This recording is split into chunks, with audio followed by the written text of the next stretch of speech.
pictures here in a minute. I want to stream up.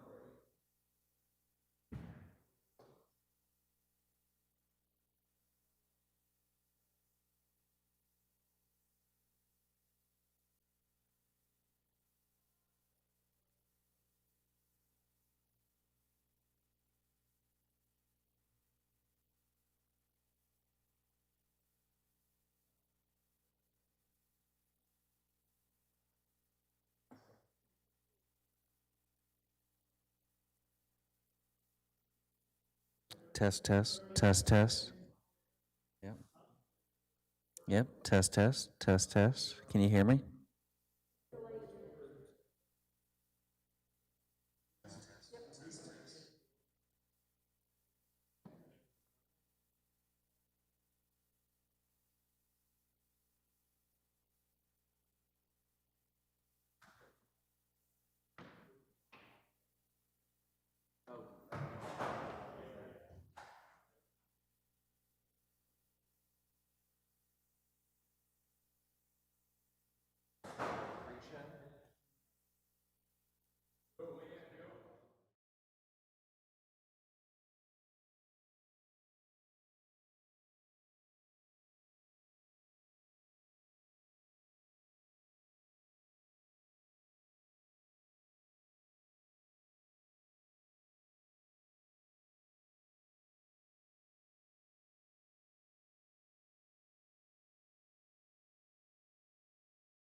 If you see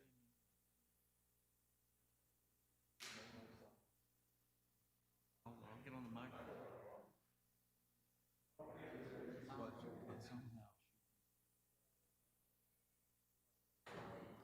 I'll leave that back with me. As a member of Guy Club, I appreciate it. Yes, sir.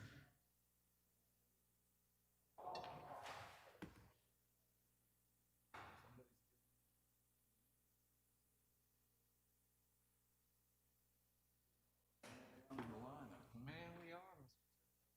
Over in our area. On board for the city. I'm not the guy. Oh, yeah? Not coming back to Biloxi. Wait, South Carolina. South Carolina.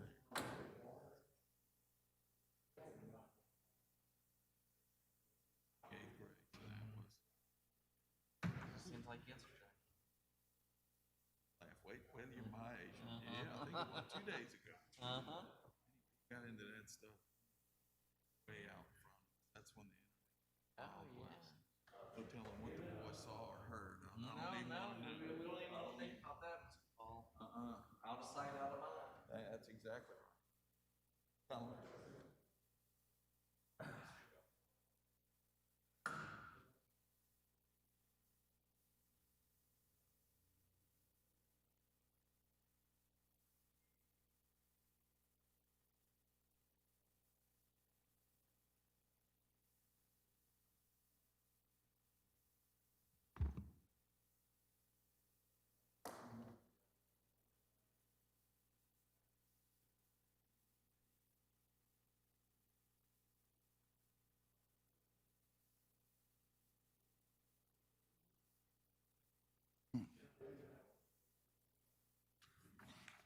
Let's see. Huh? Let me get it. Look at it over again. I think hopefully I hadn't lost it already. I just got it.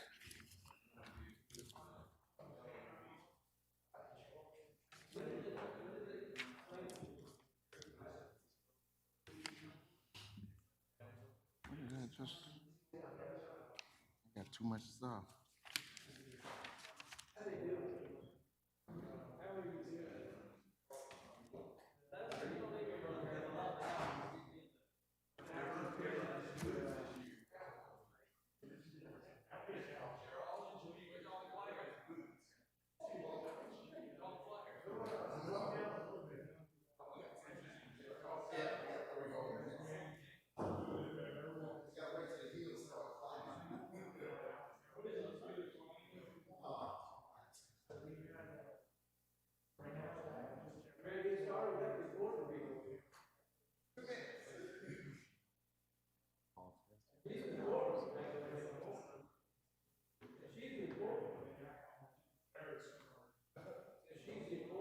Oh yeah, she's here.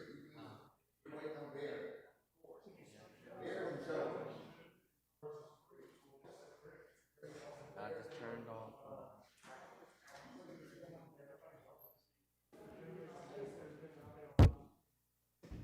Benediction.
Ready to rock and roll now.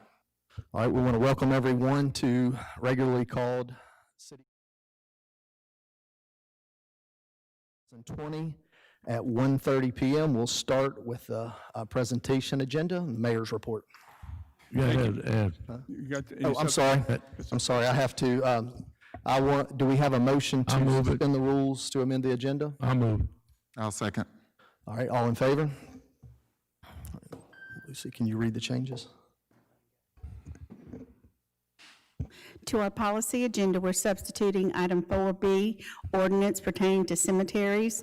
We're removing item 4C for 2 weeks, the resolution concerning the plat for the cemetery. To our consent agenda, we're adding a substitute for 5H, the resident only, for tax folder amendment number 9 to the master services agreement with CDM Smith. And we're also adding 5O, resolution continuing a state of emergency for Hurricane Zeta. All right, do I have a motion to accept as amended? I'll second. All right, all in favor? 7-0. All right, now we'll do the mayor's report.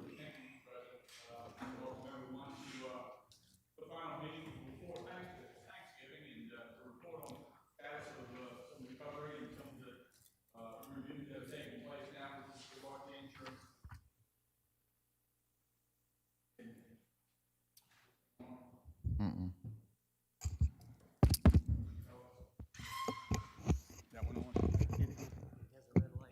Yeah, it's on. Okay. Let me start over again. I'm going to welcome everyone to our final meeting of November and wish everyone a happy Thanksgiving. A lot has been happening to move forward with regarding the debris cleanup and refiring our business and opportunities that are before us the rest of 2020. I think Crowder Gulf has been doing a pretty good job in visiting all areas of the city. Of the 200,000 cubic yards estimated, there's 60,000 plus at this point in time. A couple of consolidation or yards that areas, one over Boulevard site and one in off of Pops Ferry, I believe, are happening. And so they're going, taking most of the vegetation and grinding it down to about 4 to 1 before it goes to landfill. I think they're making passes throughout the city on separate trucks to get the construction debris, things that are not vegetation, and placing that in the landfill too.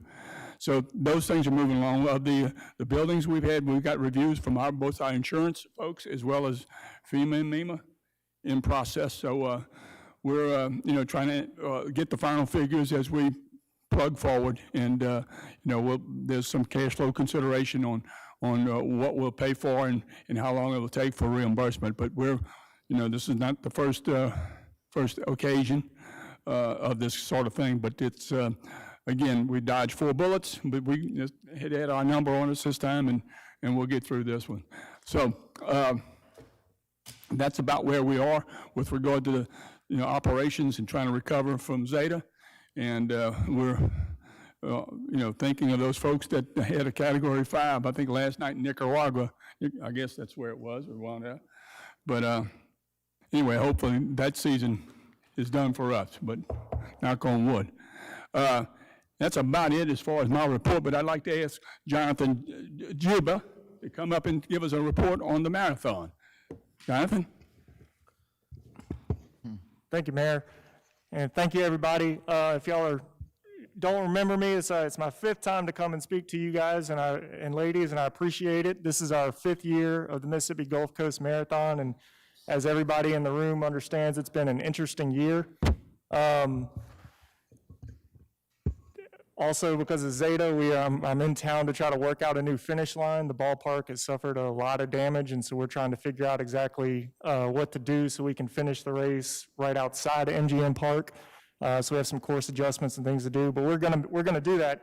What's really exciting is that right now we have about 2,700 runners registered to come run the event, which is December 12th and 13th. That puts us on track. We probably won't make the numbers that we made last year, but we expect to be around 3,200 or 3,300 participants registered for the event, which is actually far greater than what we thought it was going to be. The interesting fact from a money coming into Biloxi and coming down to the coast, though, is with the lack of other races around the country, of the 2,700 people that are registered right now, 1,674 of them are from out of state. We currently have 46 states represented from the nation that are coming in. We have runners from Canada, Mexico, and Colombia that are also coming as well. From the rooms that we're tracking with the hotel and casino partners that we have an agreement with, from a room night standpoint, we have over 800 room nights booked for the weekend right now, which is far greater than we've ever had for any of the events that we've done previously. So we're excited about that. We're happy to be back. As always, Biloxi has been a great host city. We appreciate everything that y'all do for us. If there's anything I can do or be of service, if you have questions, need some more information, I'm actually in town for the next 2 days, so I'll be here, and I'll make sure that the mayor has my contact information if anybody needs to reach out. Thank you all. Thank you, Jonathan. We appreciate your efforts and your energy and keeping this thing going. And it's always has been a success and it will be one, I'm certain. So that concludes my report, Mr. President. Thank you, Mr. Mayor. At this time, we'll move to the council reports. Dr. Tisdale? Yes, Mayor, you going to run in the marathon again? If they let me use a motorcycle, I will. Okay. There you go.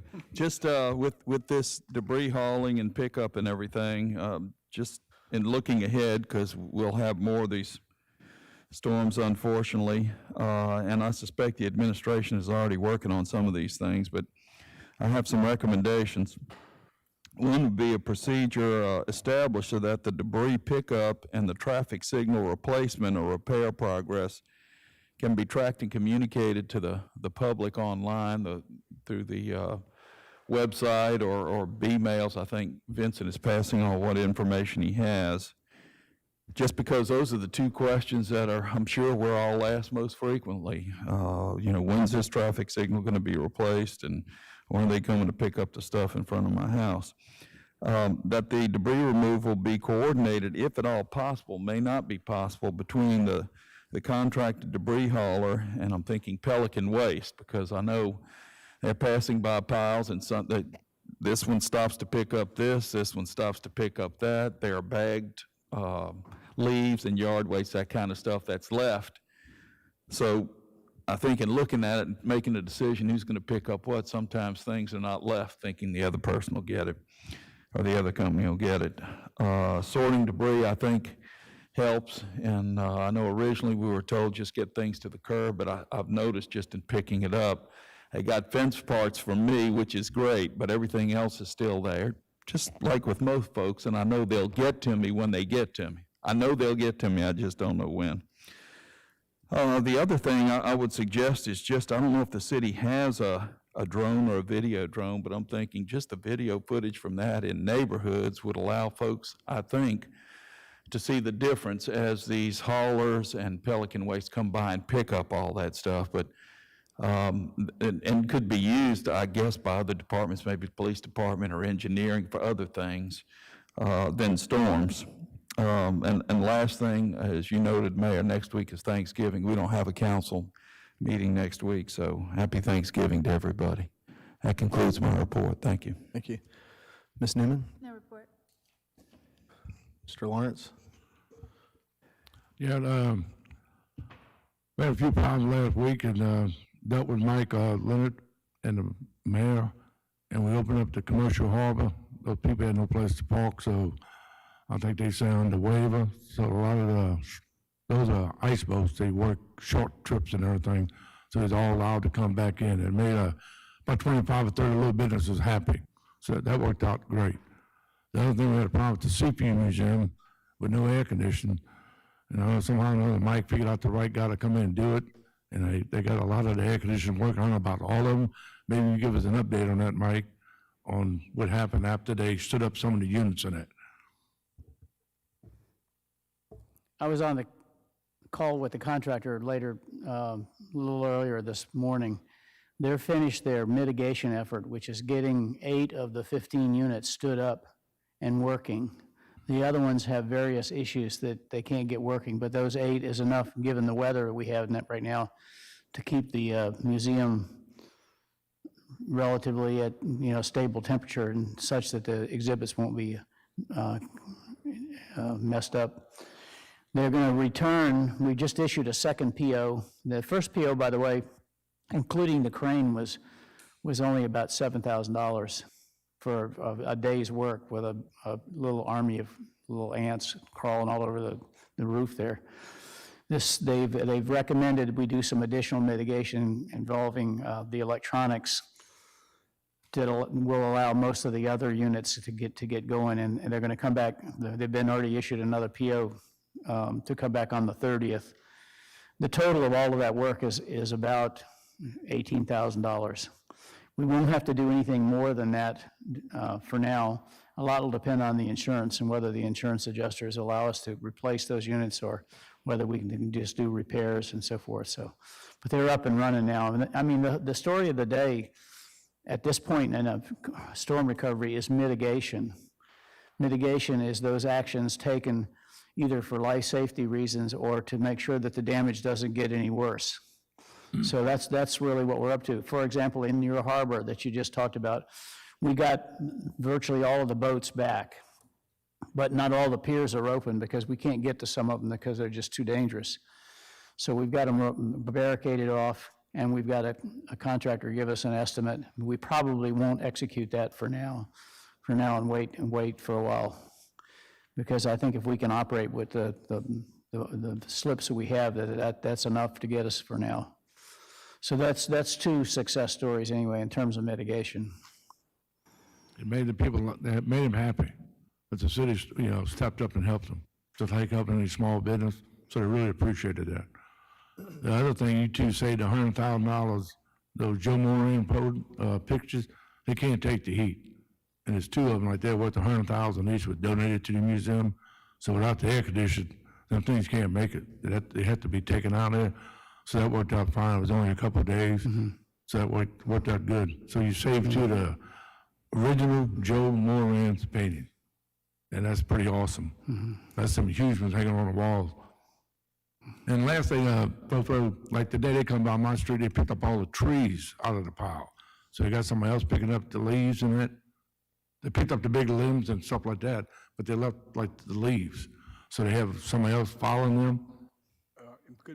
Well, I've watched them operate. If they can get the leaves, they do pick them up. Remember, they're working with a big old scoop, and they've got crews on the ground following them that sweep up the leaves, and then and they try and grab as many as they can. But this ain't going to be like a yard of the month No. when they get done. I mean, they're going to pick up everything they can. To add to the debris removal comment, just for Ward 7, I just got off the phone with they've agreed to a site in Woolmarket for another transfer site. They're on Shortcut Road, and our contractor's working up the permit for MDEQ right now. In the meantime, we've asked, and they have deployed a second truck into Ward 7 so that they can, given that you're 55% of the size of the city, that we thought maybe you're a little shorthanded on debris trucks, so we've deployed 1 or 2, at least 2 trucks to that ward right now. And so that's, because I've gotten a lot of calls from Woolmarket. People have been very polite. We understand you're going to get to us, just kind of curious when. So that second transfer site will help speed the turnaround from the And dump. it's on Shortcut? Okay. They had no problem. I think they'll get it done. It just takes time, and that's a lot of debris they're picking up. So And Ward That's 6, it. Ward 6, Mike, The last I knew, we had 2 trucks in Ward 6. And I've gotten a couple of calls from Ward 6 too. Yep. Yeah. okay. North of the bay, the process is a little different because we don't have a transfer site yet, but they should be before they, and if I haven't said this before, we've agreed to let the contractor shut down for Thanksgiving. They're all from Pennsylvania, and they're going to get to go home for Thanksgiving and then come back and start up again. By the time they start up again, we'll have that transfer site working north of the bay. That should speed things up. The numbers the mayor mentioned earlier are right on the money, 60,000 cubic yards already hauled. That's a good thing. They deserve to be home for Thanksgiving. Just like everybody else. That's a good thing. That's it, Nathan. Thank you. Thank you. Mr. Deming? I may have missed it, Mike. Last time we talked about how many crews there were and how many trucks. Have we increased that, or are we just at this status? I know some Yeah. trucks ended up here after they started. I think they originally started with like 8 or 9, and as I recall, there's 12 or 13 trucks now. And those are those big double trucks. Right. Thank you, Christy Labata. I got your email. While I was looking at it, I just wanted to clarify the traffic delineators were for the right-hand lane as you come down Pops Ferry Road in front of Margaret Sherry Library. Those, Yeah, that's where they are, okay. where they're going. Do we have, is it your department or is it Public Works that would deal with signage? That's Public Works. Okay, I will. I did put in I don't know if Billy Ray's here. I was gonna put in a work order for them to put up some signage about those delineators, right turn only and that kind of stuff. I don't know if that's what you're going on. Okay. Lastly, real quick, I know I got in the email that we're gonna push back the sidewalk project until, you said it looks like the concrete team is backed up until the end of December now?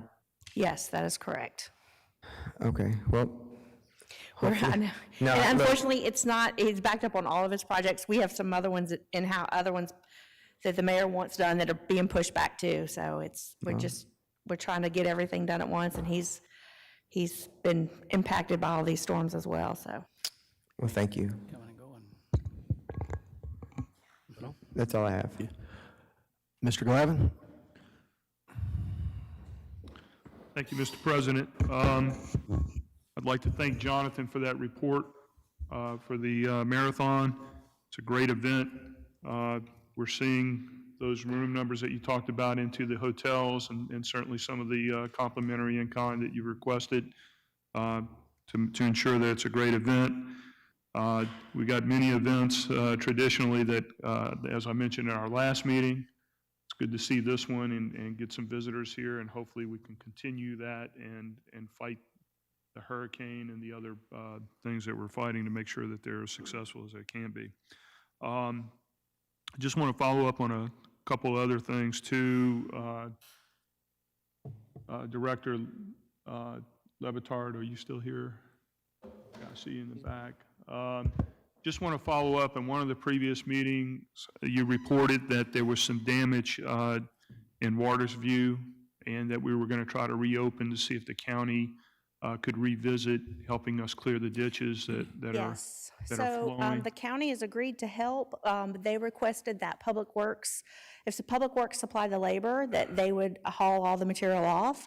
So really, it's really Public Works' decision if they want to supply the labor to get that done.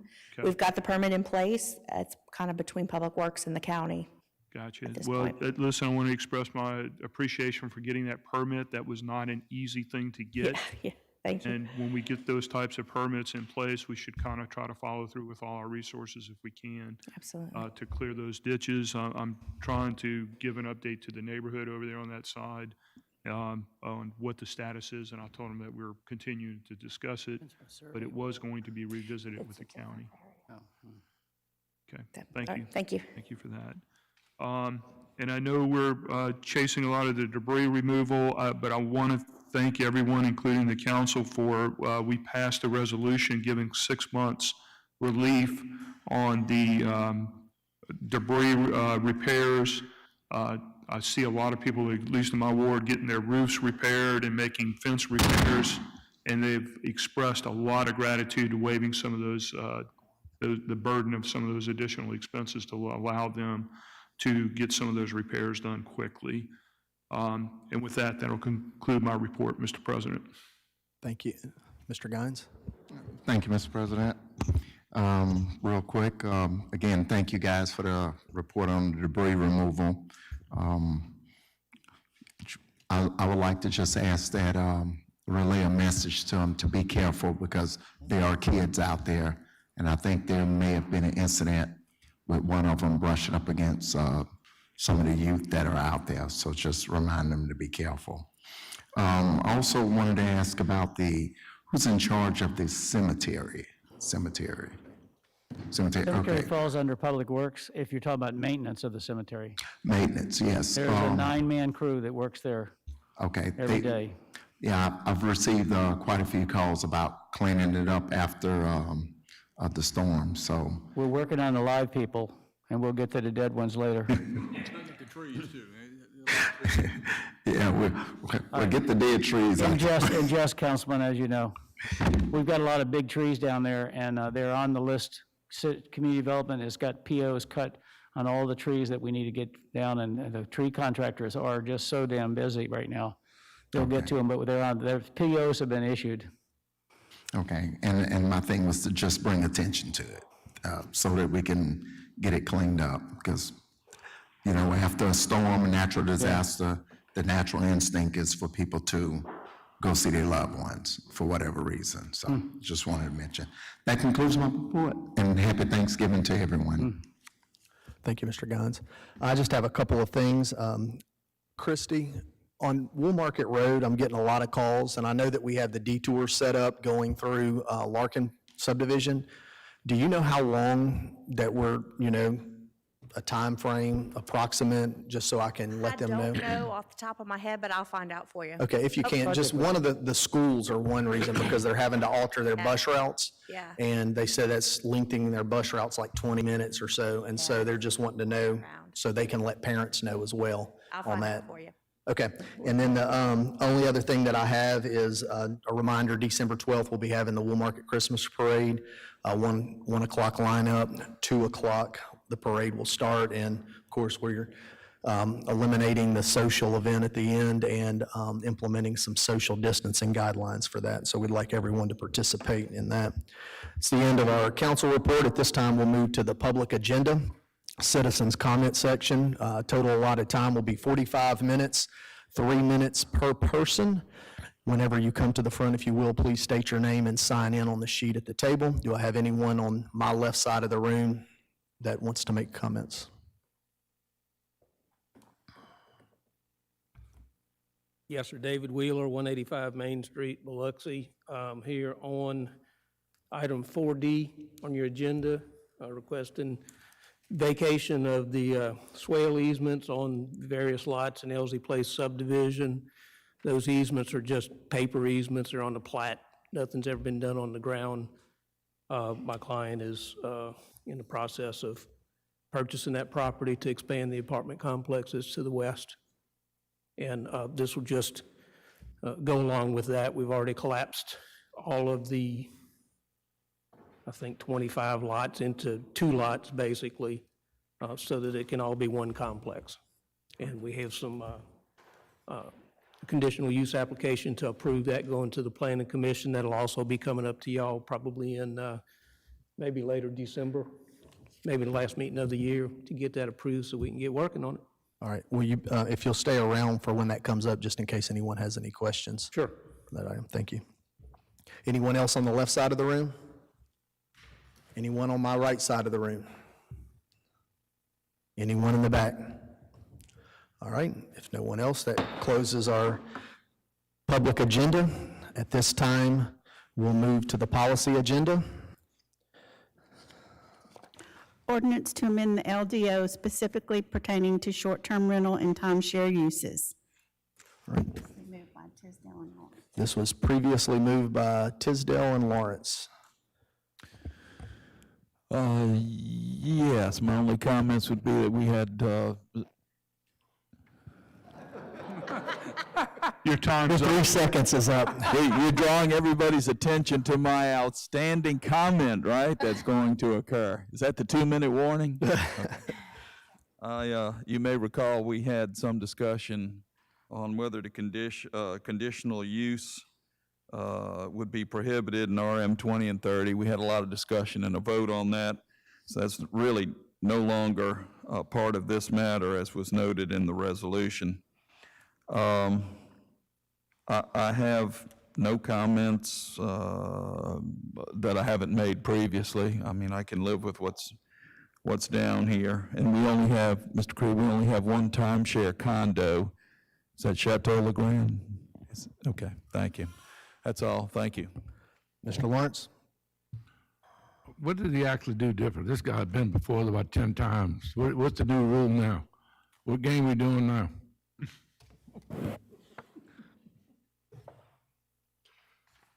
If you'll recall, this was tabled subject to the workshop that we had 2 or 3 weeks ago.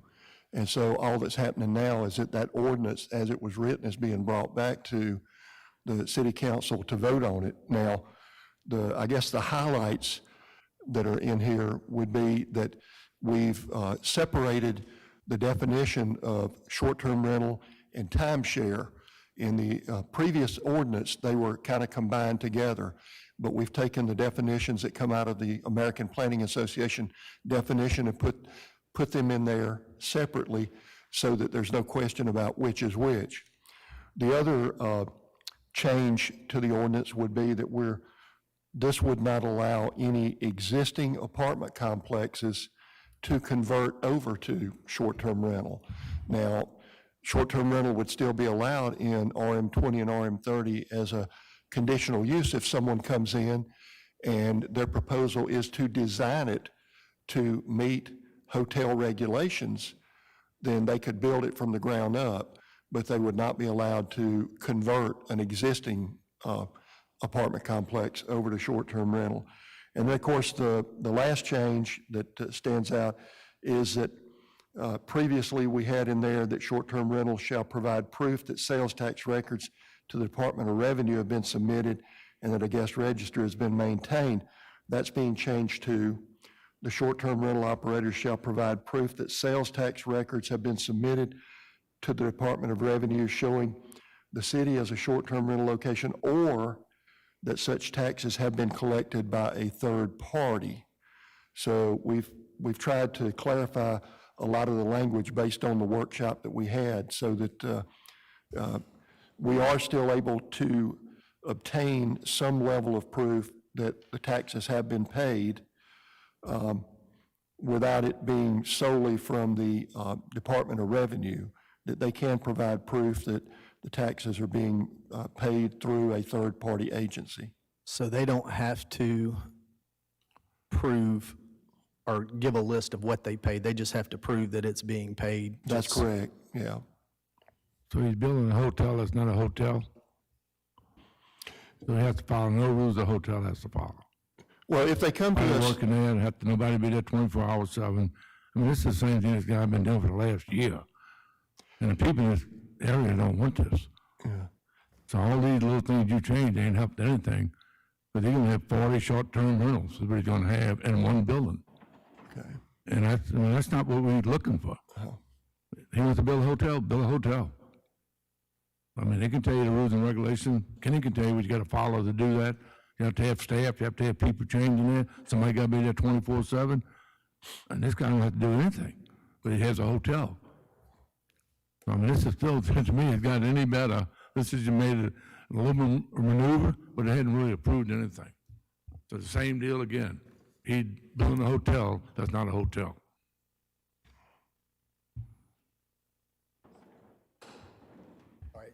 Do I have any other questions? Yeah, I have a question for I want the to give other folks an opportunity, then come back to me. Thank All you, right, sir. Mr. Glavin? Go ahead, Kenny. director. So this ordinance, if we had, would restrict what type of short-term rental in what zone? Well, we already had that. I think what we were doing actually was clarifying it. You know, short-term rental, again, is not allowed in any single-family zone, period. Got that. Okay. But it is allowed in R20 and R30? As a conditional use. As RM20 and RM30 as a conditional use. So here's my question. If you had the property zoned as RM 20 or 30, and there was a vacant lot, there was a home, and there was an apartment. Mm-hmm. The apartment cannot get conditional use for short-term rental, correct? Under this ordinance, to this ordinance. right. Mhm. The home that is situated there, it's not an apartment, it's a home, could it convert to short-term rental? It could be used as short-term rental. Now, this doesn't stop anyone from applying. I understand. Yeah, people will still apply in those districts. What this does is gives the planning commission and the council to consider each case on a case-by-case basis. Yep. And there will probably be some that y'all feel comfortable approving. Our main intent here, though, was to make sure that the conversion was removed, because that's what we were running into the most. And then the vacant lot, of course, they can apply for whatever. Yes, sir. But apartments, they can apply for short-term rental development or, whatever that is duly zoned for. That's correct. So this would, in essence of those three scenarios, it would restrict the existing apartment. Well, now, let me back up just a little bit. If there's a house and an apartment on a piece of property, and the owner comes in and proposes to completely reconstruct one of those so that it would meet hotel standards, then the planning commission and the council could consider that. So that door is being left open, but with yes, sir. In theory, we're probably not going to receive a lot of applications from a large apartment complex where they're going to come in and basically gut the entire building and go back in with conduit and those type of things that they would have to meet hotel standards. I just want to get the Yes. picture, and I appreciate the clarification. Thank you.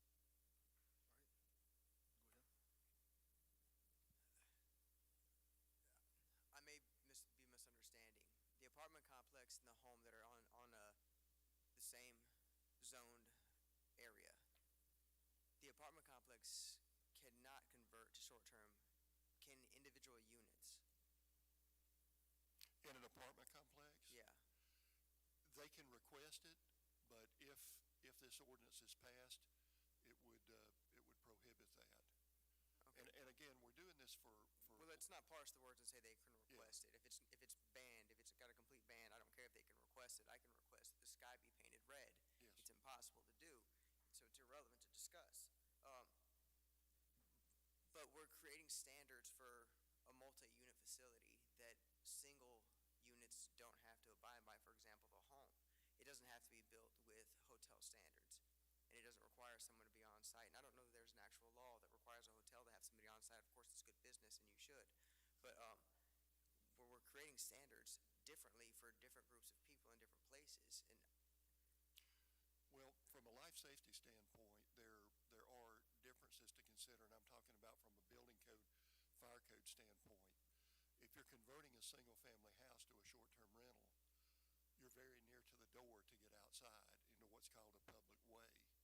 It's a different situation with an apartment complex where you may have multiple floors, and there may be an extended distance to be able to get to. do fire standards not apply to apartment complexes when they're built? Fire standards do apply to. Well, I would apartment assume that complexes. fires burn the same way, whether it's a short-term rental or whether it's an apartment complex or a hotel. That's true. I wouldn't argue with you on that point, but we've got a lot of hotel complexes in this town that were built to codes years and years ago, where those codes have been updated and fire standard requirements have increased over the years. So some of these apartment complexes, that are 40 years old are not built to current standards and could really require some extensive changes in order to be made safe. Some of them may not even have fire-rated walls or fire-rated So we're corners. banning an entire segment of that market economy because of a few apartment complexes that may have been built prior to standard changes. I just don't see the prudence in that. I think that if that's the case, we should amend it to state that whether the fire standards would have to be updated to convert. It wouldn't necessarily be that they rebuilt a structure or substantial reconstruction to meet some hotel codes. But I think if if it's acceptable for the standard of living for one individual for a longer period of time, it should be acceptable for the standard of living for a short period of time. And I think we're using these codes to dance around the fact that we just don't want to have to deal with what we dealt with a while back with the gentleman that wanted to basically convert his structure into a short-term hotel. And I think that the council has done a great job at arbitrating whether these people should do it or shouldn't, or if it's appropriate for that area or that structure or that development. I'm going to vote no on this because I think we've done a great job of delineating what should and shouldn't be done instead of creating a complete ban to prevent those that should be allowed that right from accessing those rights. I have nothing further. All right, do I have any other questions or comments? Yes. Unless, I want to give everybody an opportunity. I'd like to go back to what Mr. Creel said, but also what Mr. Lawrence said, and let's take this development on Briarfield that was on the agenda, removed from the agenda, placed on the agenda again, removed from the agenda. It's in an RM30, I believe, or RM20 zone. RM30. It's behind a couple of residential homes, so it's a parcel behind homes that front Briarfield. It's 40 units, and the developer wants them all to be short-term rentals. He could build apartments there, no problem. That's correct. He wants to build short-term rentals. And personally, I have a problem with that, and so do a lot of the neighbors there. And what I heard at our last council meeting was, from most of you, and I think I pointed this out, that you need to listen to folks in the neighborhood. And what they're saying is that they don't mind a residential setting for a short-term rental where it's appropriately zoned. And in the Briarfield neighborhood, I bet there are half a dozen different zoning classifications. Jerry, you may correct me there, but it's commercial, it's residential. But again, the RM and RM30 and RM20 is residential.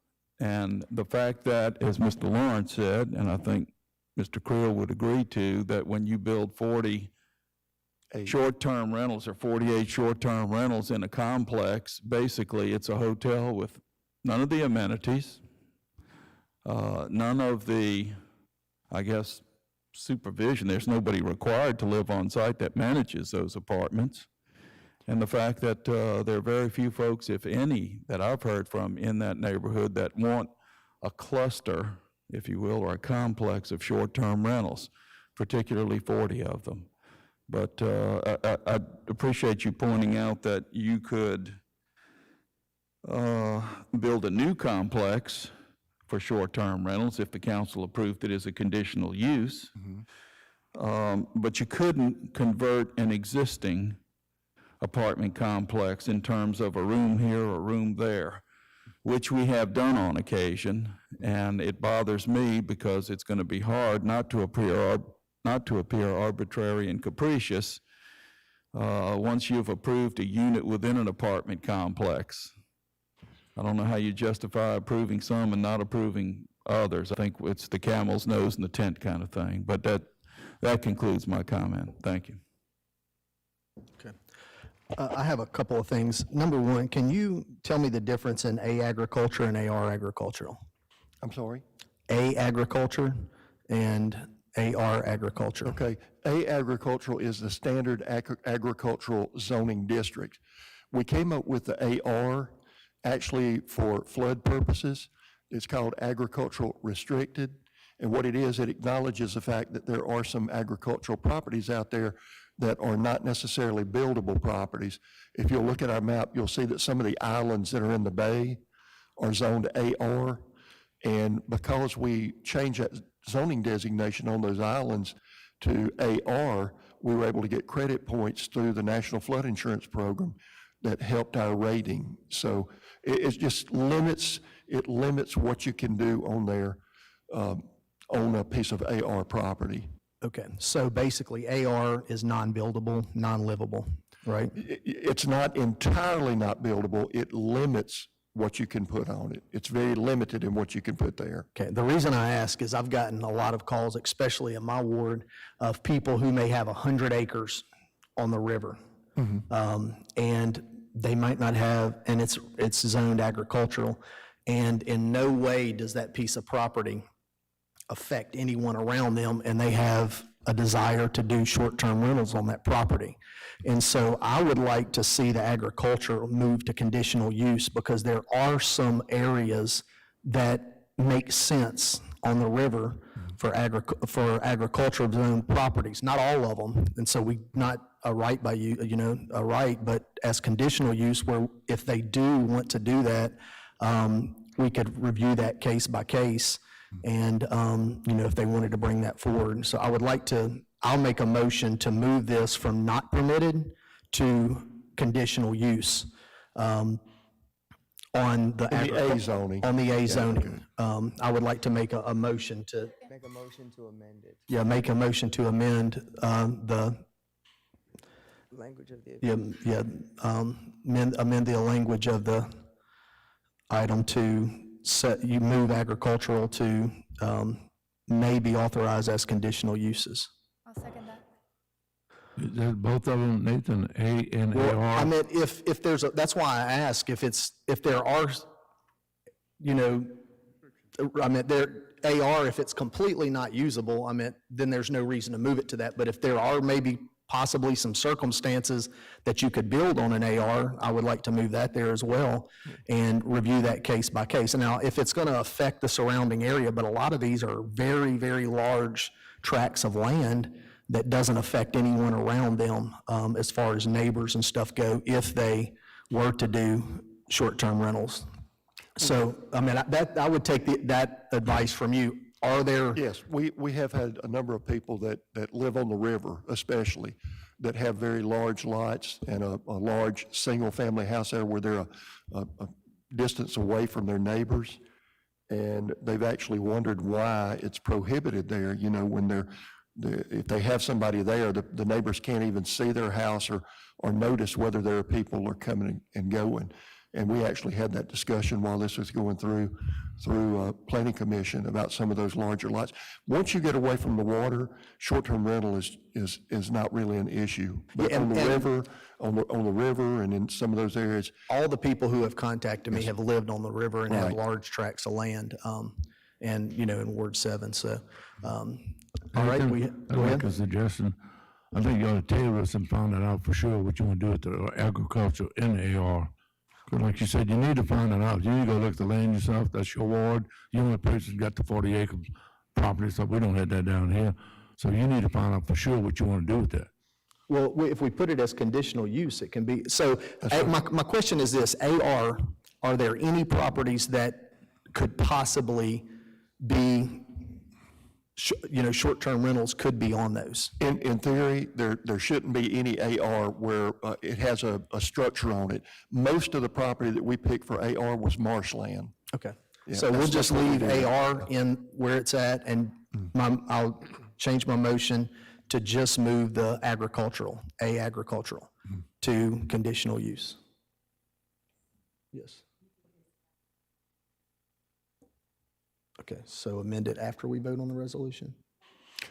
Yeah, what you'd be doing is requesting that a public hearing be held, because it is going to be a text amendment. Okay. So we can do that. We can take the charge from the council and go back and conduct a public hearing before the Planning Commission. Okay. All right, so then we don't vote on it now. All right. All right, any other discussion? Withdraw your I do a little bit. motion. Or You want to go first? I'm just saying withdraw. I'll withdraw my motion. Withdraw your second. All right, who wants to go first? I just want to have a little bit more discussion on this. So I'm listening to the council member from Ward 5 talk about the residents in a particular neighborhood doesn't like that the apartments can go to short-term rental. Is that what I'm hearing? Correct. Is that what I heard you state? I just want to make sure I heard that. For a new construction, newly constructed complex. I think we've all been through the past couple of years with condos, individuals' condos flipping to short-term rental, and also apartments within complexes being flipped to short-term rentals. We've done that. This issue concerns new construction, a new complex for the purpose of short-term rentals, 40, 48 units, whatever.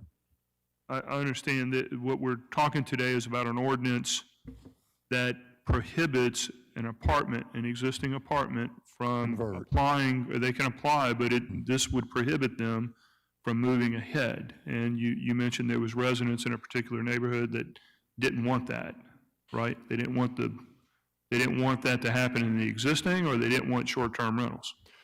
No, they don't mind short-term rentals. They just don't want it in an existing. Is that what you're saying? Is that what you stated?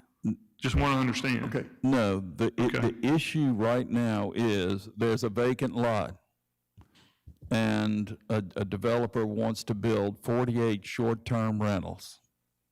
That's what they object to. If he built 48 apartment units, not a problem. It's currently zoned for that. They don't want 48 short-term rentals in a complex in the middle of an area that's mostly residential.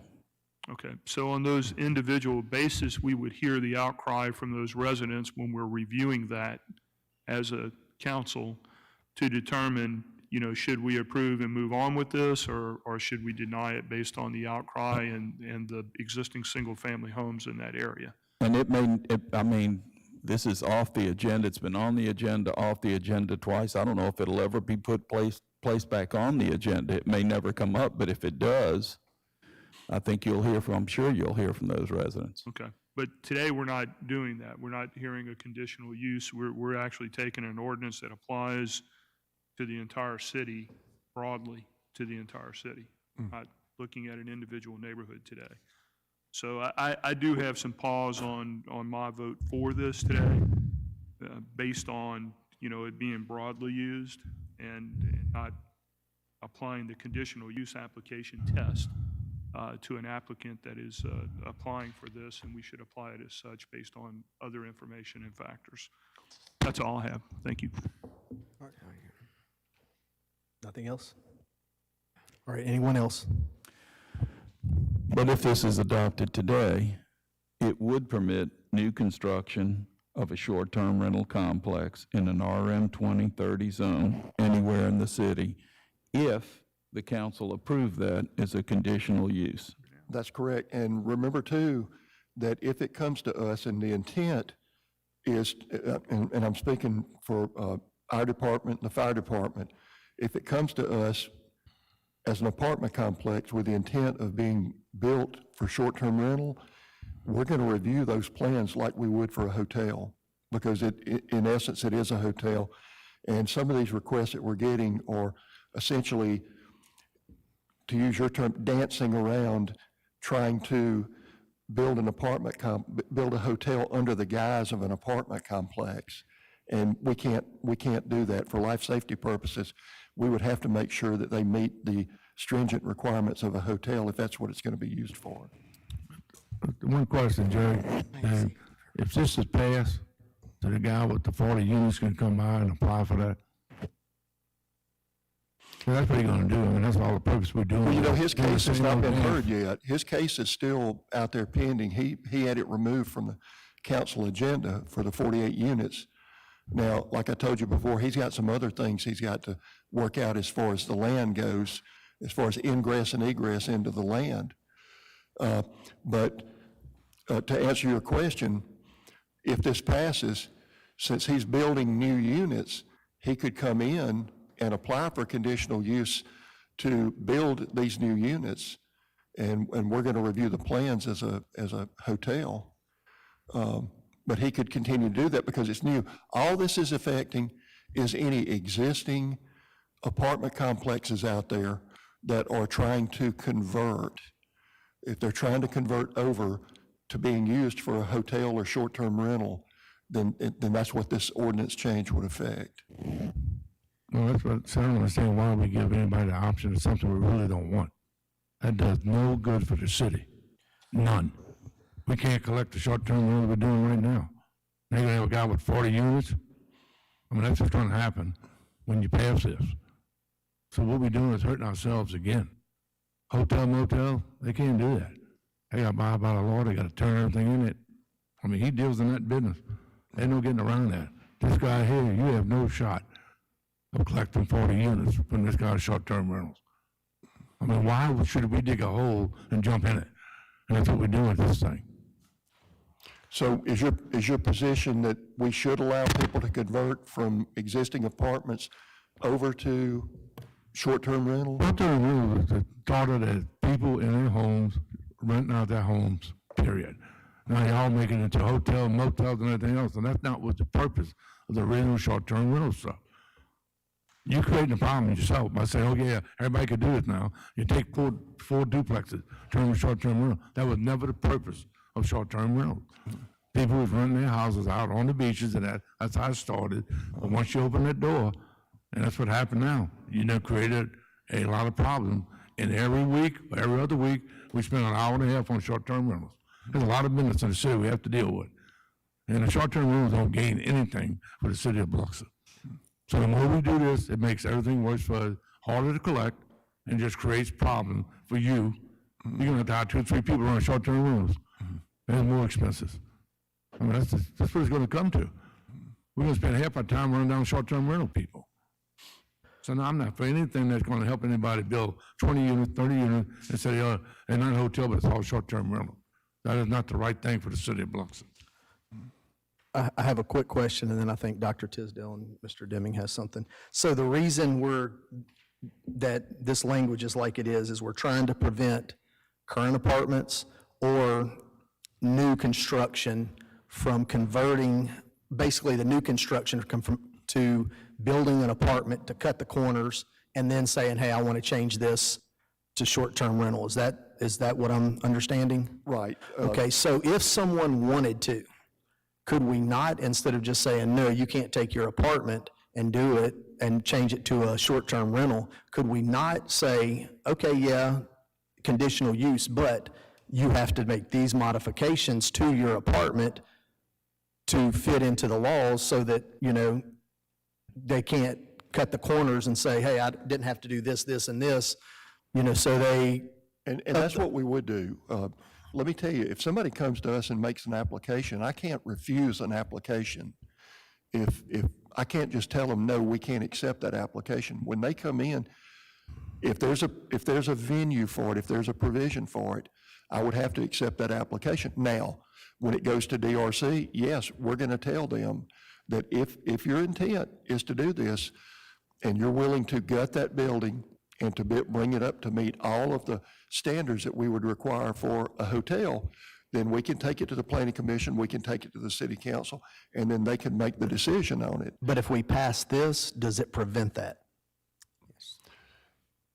No. It would, but the city council always has the authority to, you know. But would it even come, we wouldn't even know about it. If we pass this ordinance and someone came to y'all and y'all like, no, it would never get to the point to where we even knew about it.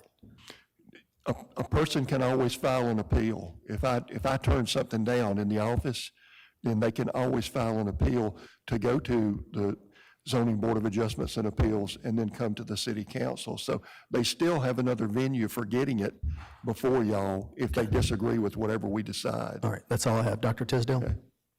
Yeah, 2 things on this issue of flipping apartment units for short-term rentals. One of the first, if not the first, we heard of this was the apartment complex. It's Cypress Cove. Was that the old?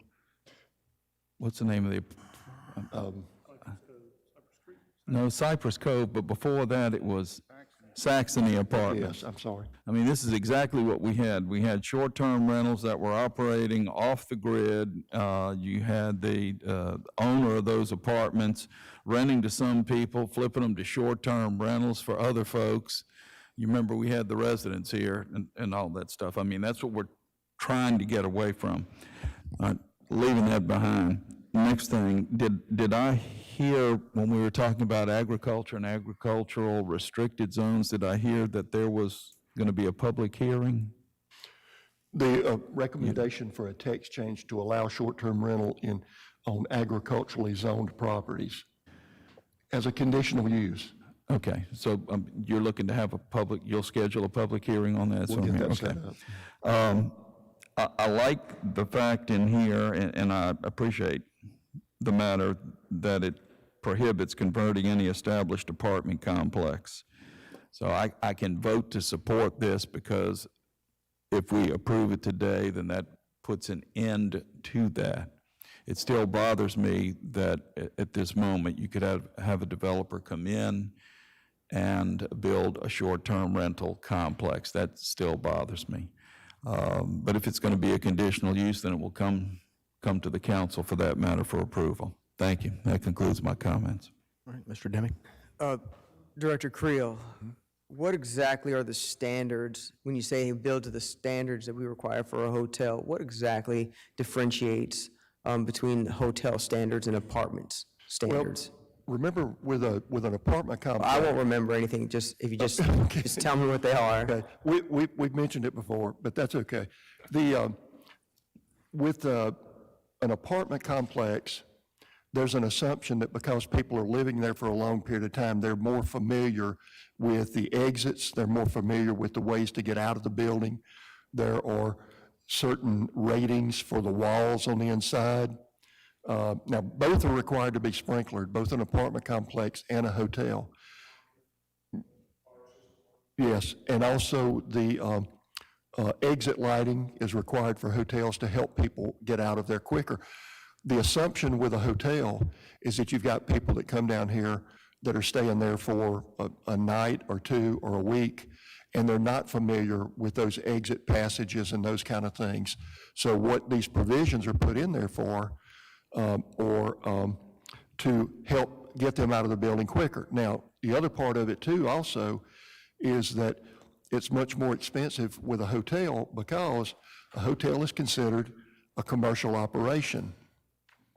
So with a commercial operation, you have to enclose your wiring in conduit, whether it's metal-clad conduit or rigid conduit. Now, what I've heard on the cost of that with Mr. Zhang was that was going to cost him an additional $100,000. But that's what we would require because the code requires, because it is a commercial operation. If you take an apartment complex or you build an apartment complex and you want it to be used for short-term rental, you're basically building a hotel. So the same code would apply. You would have to do the wiring in conduit and you'd have to put in things like exit lights. So, Are there any existing hotels that don't live up to that standard? And what year, what code book was that passed in and required upon developers? Well, the codes change every 3 years. Right, The so I'm building asking- code and the fire code. That specific code with the conduit, when was that passed? When has it been incorporated into the construction? I'd have to go requirements? back and see. It's been in there for a long time, but I could pull that information up and email it to you. Do we have any existing hotels that predate that code? There may be some, yes, sir, there may be some that we're But not required in we're not conduit. requiring them to update their systems to operate though, Well, right? the issue is, and you run into this a lot, the code takes into consideration that there are existing buildings in place that were built to an inferior code. And the way that they look at it is, if that building was built in compliance with a code that was in effect at that time, then it's okay, unless they change the use of that building to another occupancy classification. And when you're changing an apartment complex to be used as a hotel, that's considered a change in occupancy classification. And theoretically, when you do that, you're supposed to bring everything up to the current code. That's correct, yes. What'd you say?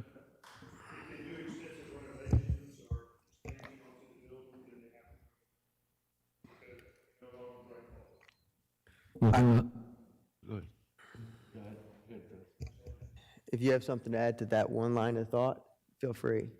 I'm gonna change through a couple different things.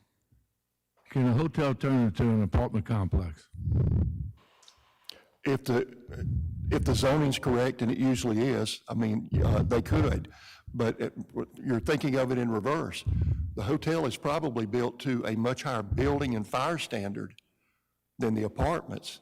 Can it change over? Yeah, because that would kind of be a step down. Now, we would still review it to make sure that if it's an older hotel, that it's going to meet the requirements, because that, again, even though they're dropping from a higher classification to a lower, that's still a change in occupancy classification. But if you build a complex, you don't build to the standard of a hotel. but then you can also take that complex and turn it basically into a hotel. So let's say you're fighting yourself here. No, if you're listening to what I'm saying, They it's should be very built here. clear. It's not confusing, it's very clear. I didn't say it was confusing. If you're, here, let's use Mr. Zhang's property, for example. He built a 30-unit apartment complex, and he built it to apartment standards and to meet apartment building and fire codes. When he was 99% complete with the building, someone approached him, a real estate agent approached him and said, you need to consider converting that over to a short-term rental. So he called and asked, would I be able to do that? And I said, well, the code allows short-term rental in RM30 as a conditional use. So he pursued it, and he came through, and he got approval from the Planning Commission, he got approval from the City Council. Well, that was the first time that had happened with us, but we learned a lot in that, because it would open the door for other people to come in and say, I'm going to build this apartment complex, and then come in here at the last minute and say, well, you know, I've changed my mind. I think I'm going to go to short-term rental on this, and I want to apply for it. So, you know, they didn't put in the fire-rated walls that were required. They didn't put in the conduit that was required. It just opened a real bad door. So Director, why wouldn't we just change the building code for short-term rentals? We don't change the building code. You know, the city council does not have the authority to change the building code. It is a minimum standard. It's a universal code that is put together by code professionals with the purpose of life safety only, not for political reasons or flexibility. Now, the zoning ordinance is our code, the land development ordinance. So the Planning Commission and the City Council has the right to recommend and make changes to those codes because we own it. But even though we adopt, it's just like us trying to make changes to FEMA's codes. It's not our code to make changes to. We either adopt it in entirety or we don't adopt it, so. So what we're doing, the code itself doesn't have provisions for short-term rentals. So we're making assumptions that short-term rentals then are hotels, or hoteliers. Well, wait, let me correct that.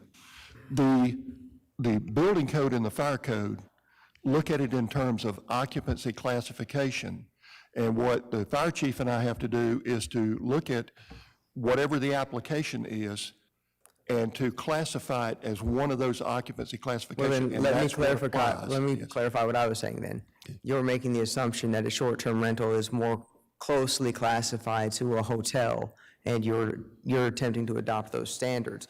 However, we have existing hotels that don't have the conduit requirements that are in operation right now. So it feels like this is a backdoor way to get rid of the project that we don't want to deal with. Further, I got a text message from, remember that those hotels. Let me finish here, Director Okay. Creel. I apologize, but you've spoke a lot, and I just want to get this out. I believe a person living in a hotel for one night and a person living in an apartment complex for one night, if we're talking about conduit and lines, maybe I'm ignorant of the fact, but I feel like the electricity runs the same way either. You have a family that turns the lights on, eats dinner, turns the lights off, goes to sleep. I feel like it's used the same way. Now, if we're talking about signs to come in and out, exit and egress signs to inform people, that's a simple fix that anybody could do, and I agree. We should increase the standards to make sure that people know how to get in and out in times of emergency.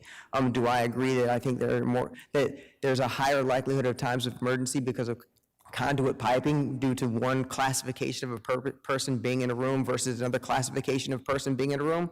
I don't agree with that. Again, I think it feels like we're just trying to make a provision to prevent from dealing with what we've had to deal with in the past, which we are dealing with appropriately. We are taking into consideration the neighborhood. We're taking into consideration the appropriate nature of the short-term rental and its location and its use. So I think we do a great job on this council, and I applaud all of us for working diligently and being very invested in our communities with regard to short-term rentals, but I don't think we should, again, ban an entire segment of our community that has the opportunity to make a substantial difference in their own property with regard to their financial potential. Two more things, and then I'll stop. Number one of the reasons that this was brought up was because there was an argument from some council members that they didn't feel comfortable taking residential living units out of our inventory, apartments, and converting those over to short-term rental. They felt that we were losing the places where the people actually live for long periods of time. That was one of the arguments, and that's kind of what triggered this argument. But in going back to the hotels, and I don't know but what these hotels don't all have conduit in them. But remember that when they were built for the purpose of short-term rental, and they were built in compliance with the code that was in effect at that time.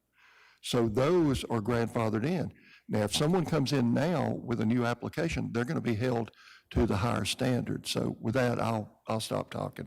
Thank you. And I do remember when there were members on the council that were worried about the inventory of homes, and I don't think that was the majority of us. There was a minority of people that made that comment.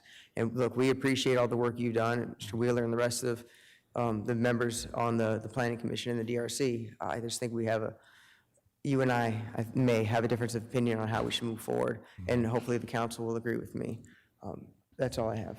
All right, Dr. Tisdale and then Ms. Newman. Sure. One other thing that I believe Councilman Glavin mentioned, and that triggered a thought, where we did have this apartment complex that was built, and at the 11th hour, or after, almost when construction was complete, the request was made for a conditional use. And to me at that time, that was a backdoor to getting a cluster of short-term rentals. But also, I think, there was never a public hearing in front of the Planning Commission because of how that was done. And I don't think it was by design. It's just that when it came to the council as a conditional use, now there was when it was constructed as an apartment complex, that went to the Planning Commission. Did it? No, he didn't have to. He didn't have to because it was appropriately zoned. Already zoned correctly, and what he was asking for was apartments. So the zoning was correct, the use was correct, so there was no requirement for a public hearing. We reviewed the building plans, we issued him a permit, and he went out and built it as an apartment complex, and then came in at the 12th hour and wanted to convert it over. And then we brought it to the Planning Commission and the City Council, and the recommendation was, if it's going to be a hotel, go back and ask for commercial zoning. So he went back and he came back and asked for CB zoning, and that's what's being held right now. That's on based the his proposed. That's on request. the proposed complex. That's right? correct, yes, sir. All right, going back to the original, the apartments that he constructed that are already there in existence, that ended up being, there were short-term rental units approved there, right, or the whole? No, that, when he converted over, or wanted to convert over to short-term rental, he did come to the Planning Commission and to the City Council. He did have a hearing then? He got approved, yes, Okay, sir, that's for what all 30 units. I couldn't recall. Thank you. Thank you. Okay. I'm done, honest, I'm done. All right, Ms. Newman. I just think that's crazy that I can think of several hotels off of Highway 90 that I'm not going to name that certainly don't look like they meet any codes, specifically any extensive codes. But it's just crazy that just because they were pre-approved codes and not updated, that they get a pass. And let's be real, these hotels that I'm talking about do probably, I don't know, they're really cheap, maybe $20 a night, I don't know. So it's like telling these certain people that can't afford a nice hotel room, good luck, we don't care about you. So it's just crazy to me. All right, if there's no further discussion, I'll call for the question. All in favor of this item? All opposed? 5-2. Glavin, Dixie, George, Robert, Nathan opposed. Okay. Felix, and Dr. Tisdale, 4. Let me just mention one thing before you close out on this issue. If you reject the ordinance in its entirety, then you're also rejecting the requirement to provide proof of tax information and those other things. If you would consider, if that's the issue, is the conversion, if you would consider removing the conversion, and then moving forward with the rest, that would help us, so. So that would be just, what item on the, I think they missed the workshop. so all the text changes are together, so we can't, You could put that back on by itself next week, couldn't you? That's what I was saying. Could you, Director Creel, could you work with the administration and bring us just a clean version of that portion? We can do that, yes. for next meeting? Okay. And then, now I would like to propose a text change, making A agricultural conditional use instead of prohibited. And, well, we have to do that to, yeah, the planning commission to do that, and then we'll plan a public hearing on that? Okay, all right. Now we'll move on to okay, okay, we need a second and a vote on that. Second by Ms. Newman. All in favor? All opposed? 7-0. Okay, now we'll move on to item B on the agenda. Ordinance to amend and add Chapter 18 entitled Cemeteries. All right, this was originally moved by Mr. Lawrence and Tisdale. I did. I've been working on this with Jeff O'Keefe, and we talked to Peter, and Peter he made some changes, but I still have a problem. Until I settle this, I like to table this. And the problem I have is A and B. There's a couple of things here I think where you should be able to permit to have more bodies placed there instead of just one. But I need to look at sitting with Jeff O'Keefe, finding out the size, but you can put it into a burial site. Did you see? Did y'all have the thing in front of you? I'm pulling it up now. It says that you got up to one body or one cremation. I think those are the numbers I have a problem with, that I'm trying to get changed. So that's just something I needed. And what I want to do is get something to y'all, the rest of the council, to look at it, because it's not my cemetery. Y'all have loved ones you bury in there, and you want to bury 6, 7 people in there, you have the right to do it. I think the limitation we put on this is something brand new. There's really no limit to what you can bury into a site. You know, people bury on top of them, 10 years later, bury them again, and all they do is remove the bones and place them in a spot. So the limitations to me is something I think we out of line are doing. And that's why I'm trying to come up with numbers that would set to the size of the plot. Was it 10 by 10? Because we only changed in this new area, right? The 54? Because it would be affecting everybody that owns plots in the Let me cemetery. just clarify. I've heard your concerns from last time, and I did have Jeff O'Keefe come in this morning to get his opinion on some of these, so that substitute 3 that we put on for today, that was with me working with Jeff over what he thought was reasonable, and there's some aesthetics involved of how many monuments you have per space, how many, and we added some additional space in there to allow for some of that. And so that version, substitute 3, has been tweaked since this morning with some input from It Jeff didn't, O'Keefe. it didn't change the numbers It was- of the cremations in it, or how many coffins you can put into a 10 by 10. What you're doing, you're limiting them on 4 by 8s and the 10 by 10s, and you didn't change any of that. And I appreciate you talking to Jeff, because I deal with him. I mean, that's what he does for a living. So I'm trying to get all the right things in the right road, so I can bring it to y'all and let you look at what you can do, what is the right number, and how you memorialize 15 people in a gravesite. Well, you put out a plaque, or you don't have to put out little monuments. You can do what you want. And when you do that, then that creates the problem. Well, Also, I don't understand, one extra one more thing, why you can't go above ground in the new site. What's the reason for that? It's for maintenance. Say again? For maintenance, perpetual care and maintenance. There's no above ground, no mausoleums above ground there, because that way they can get in and out and maintain it. They're going to be maintaining these perpetually. So, I mean, the cemeteries, a lot of them, most of them have like 3 layers on top of the grave site. Well, So I spent a lot of time in the grave checking all this out. It's pretty nice looking things in there. Right. You know, but we don't know, the person that dies don't know that, but anyway. So I'm trying to make sure we do this the right way one time, not amend it, and every time we turn around and do this, so we don't want a conditional use of the grave.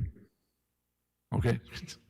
So anyway, I was just asking y'all to table this, and I want to get these numbers, and then I want to get y'all a copy, so y'all can look at what we're doing from the beginning. I'll second that. Okay, we have, We have a motion and a second. Can I have some discussion? yeah, before we vote on that, Robert would like to. But we're tabling it for how long? Subject to call. Okay. As soon as I can get it done. I mean, I'm just, Hold on, I'm not sure that I'm not a crypt keeper, and I don't want to talk this to death. So, help me understand, is your problem with B, with the cremains? And again, I'm not a crypt keeper, so cremains, from my layman's perspective, is cremated remains, is that correct? right, So you're opposed to, what about it? the number. So tell me what the opposition is. Well, I mean, you're talking about a 12 by 12? I mean, you might be able So to. you want them to be able to put more cremains in one? Okay, that's what I didn't understand. Thank you. Not the cremation that it is, just that you could use more space in there, maybe 5 or 6 of them. That never had any trouble. what's in there right now for a 10 by 10 plot, it says up to 6 cremains, and we base that on what is there existing and what's sort of the standard practice. I guess technically, if you were like, how many can I get into a 10 by 10? I mean, maybe you could get 20 in there, I don't know, but then how do you memorialize that with the monuments? Do you have 20 little monuments, or do you have a big monument with 20 names on it? You know, that's kind of not the purpose of this. We're trying to be consistent with the graves and the aesthetics of those, so allowing up to 6 cremains or up to two coffins and 2 cremains. That's generally the way it is now. You may have a coffin, and later on they may put a cremains at the foot of the coffin later on, but so. Well, the reason I brought that up because some of the tombs that are there, the big ones, they're supposed to be like maybe 3 coffins. They might have 20 names on the front door. So they just keep putting them in there. I mean, there's no number or limit that you could do now in the old cemetery. There's no limit for mausoleums in this either, right now, what we have in there. These limits don't apply to mausoleums. So that, No, I'm not talking about the rest of the cemetery. You can keep talking about the mausoleum. I'm dealing with the cemeteries itself and the tombs that you build on top of the ground, not mausoleums. Not the ones you got all the people in there. That's different. Now, you calling the tombs above the ground a mausoleum? yes. It sounds like calling for the question to table it sounds like a good idea. It sounds like a real good idea to me. Okay. Any other discussion before we call for the question? And that's both of the ones on there. Well, C was removed. Table both of them. C's removed. It's not even on the agenda. Oh, they removed C? Yeah. I do have one quick question. The concern is not necessarily what's in the ground, but what's above it, correct? For what? Now what? On where it says one body or one cremains or two Right, body. right. Those It's not what's in the ground, it's more so what's above it. That's correct. Okay, all right. All right, we have a motion and a second. All in favor? 7-0. All right, item C has been tabled, or taken off the agenda. We'll move to item D. Resolution abandoning all 5-foot swell easements for a replat of Lot 3 for LZ Place subdivision. I'll move that. I'll second it. All right, moved by Kenny Glavin, second by Dr. Tisdale. Do you have any discussion? We already heard from Mr. Wheeler. This is a pretty good development. We're trying to build out the rest of the vacant land. This will expedite that, and I think it's good, real good for the area. I agree with Mr. Glavin, did a good job explaining that. Right. Any other discussion? Call for the question, all in favor? 7-0. See how easy that was? See how easy that was? All right. Now we'll move to the consent agenda. Do I have a motion? I make that motion. Second. Dr. Tisdale, second by Mr. Glavin. All right, any discussion? Nothing. Awesome. Mr. Glavin? I have none. All right, anyone else? I've got just, All right. on N, Mr. Leonard. November? Was it, yes, sir, November. It's the Downtown Housing Incentive Pilot Program budget for the fiscal year. If you'll just give me, it looks like we're debiting $50,000 from the balance. Just give me an update on it. I think Diana can explain that better, but essentially that is, we're just saying for 2021, we're only carrying forward what we actually used, the actual balance of what we actually used, not what was awarded. That's correct. In September, we paid out $50,000. That was not reflected in the budget. You got to talk to the mic. Thank you, Diane. Now, would you do me a favor? Say all that again in the mic? Yes.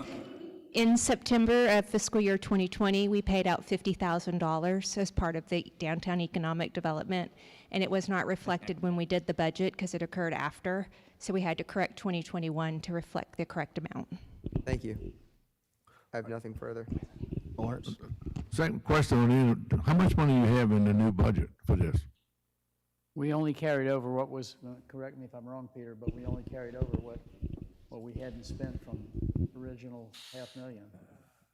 It started at $500,000 and it's now at $385,000. But don't you have some more to pay out? So, Yeah, I'm saying we're just carrying over in the new year what we haven't spent of the 500,000. Well, that's for. There's no numbers in this resolution. Mm-hmm.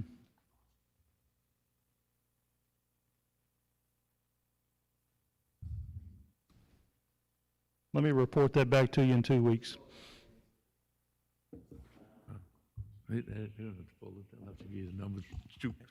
Okay, any other discussion? Okay, being, So did you want us to remove this, or you just gonna bring us back the right thing? there's no reason to remove it. He can just answer. November? Yeah. You want to leave that in, because it reflects the 50,000 we paid already. Yeah, but I know they have a bunch more to pay out, so we're not carrying 385. I mean, there's a lot, that's what I said, there's a lot in line to be paid out, that we already passed a bunch of. I mean, this isn't going to affect anything we're doing in the next couple of months, so let's table it if you'd like to. So table in. Table Yeah, in. that's All right, so I have a motion to table in. Do I have a second? I'll second it. All right, all in favor? What we're carrying forward is the budget. Opposed. Okay, 6-1. Dr. Tisdale's opposed. And so this is subject to call? We know the answer. All right. Being there's no more discussion, I'm gonna ask, Not the amount that's paid out. Mike, It's not cash. on, L, is this, money from the county? On L, Lima, about the money, is that the money from the county? that's the fourth quarter allocation of port millage Is that we received, and as we have done every other quarter, we take that money and initially, we bring it into the budget, and then we allocate it to specific projects, and that's what's being done with that. The 375? It's 375 three times, and then the fourth quarter, they true up so that it comes out to a full mill. In this case, it was, you can see in your minutes there, it's like 430 or 440, something like that. It's whatever's in front of you there. 400 some odd thousand was the true up amount. So that all comes out to 2.1 million, which is the one county mill. That's good. I mean, the mill in the county is 2 million, and we weren't receiving that much money, so Peter and y'all did a good job to get that paid every year. That's a lot of money coming back for the harvest. That's a good one. We didn't go after back. Man, that's a good one. Thank you. No short-term rentals involved either. No, sir. all right, any other discussion? All right, I'll call for the question. All in favor of the consent agenda? Unanimous, 7-0. Are there any exceptions? Understand a very simple fact. No exceptions. It's a budget. All right, now we'll move to code enforcement hearings. Mr. Krill? We paid. It was right on the borderline. It was in September. Yeah, if I would've had a reasonable story. Yeah. Was it paid or was it just allocated? We sent the check over right about the deadline. Yeah. So Item A on the agenda, Robert W. and Candace S. Gambrell, 2462 Pass Road. This property is still in violation.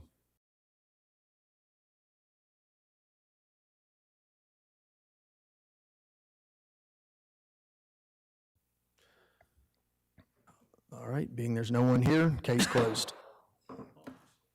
Item B, Barbara E. and Jesse L. Salters Estate, care of Rita Paulette Bigo, 0 Keesler Circle. This property is still in violation. All right, is there anyone here on behalf or against Jesse L. Salters Estate on Keesler Circle? Okay. All right, this case is closed.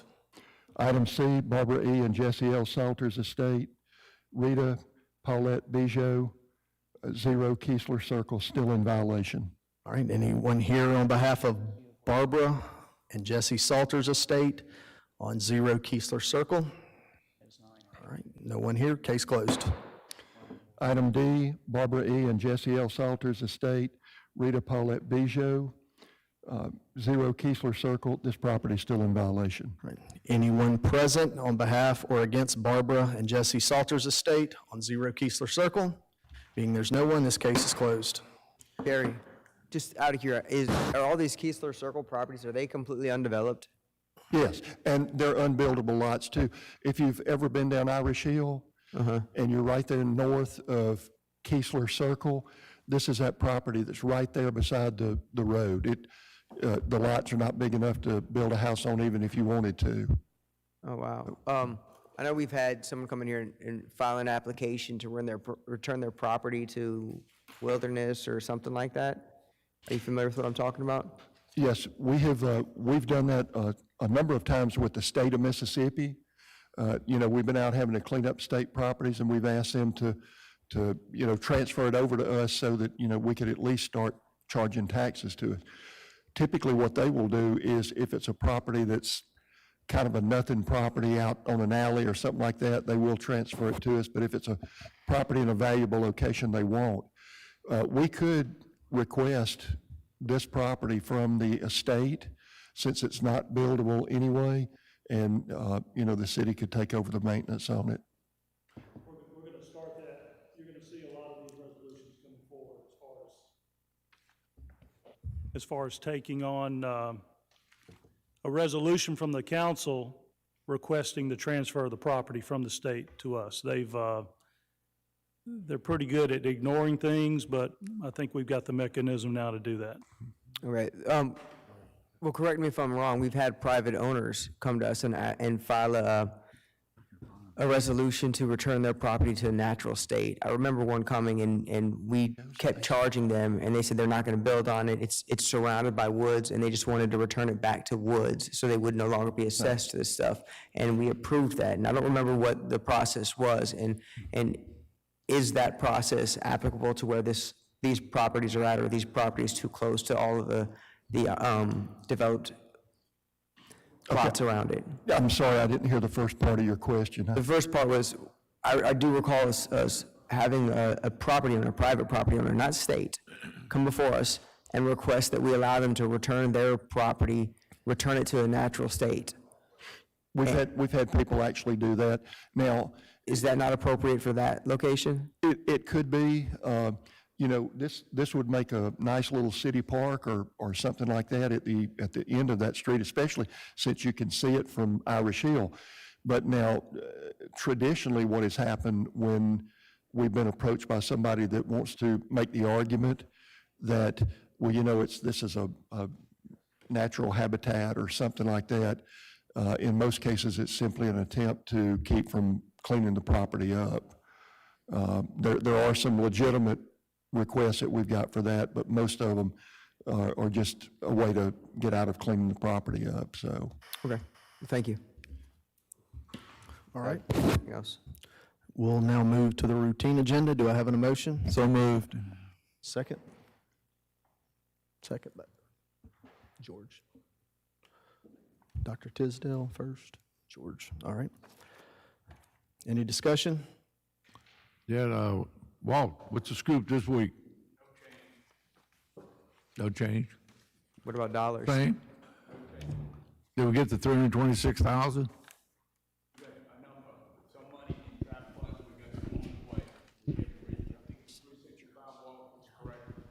What we still received. Basically, no change from last week. All right. All right, Thank you. call for the question, all in favor? Unanimous, 7-0. Do I have a motion to adjourn? So moved. Paul and Felix Guns, all in favor? Unanimous, 7-0. Everyone have a great Thanksgiving.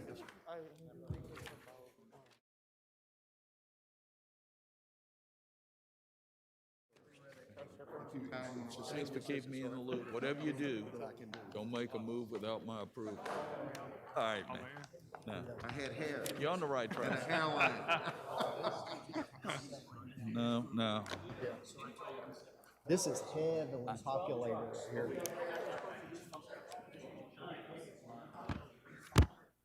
Okay. Anyway.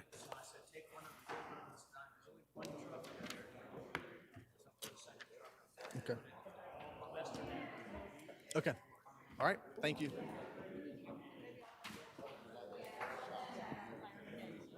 Thank you, ma'am. Those short-term rentals are always like a moving target. It never stops. Yeah.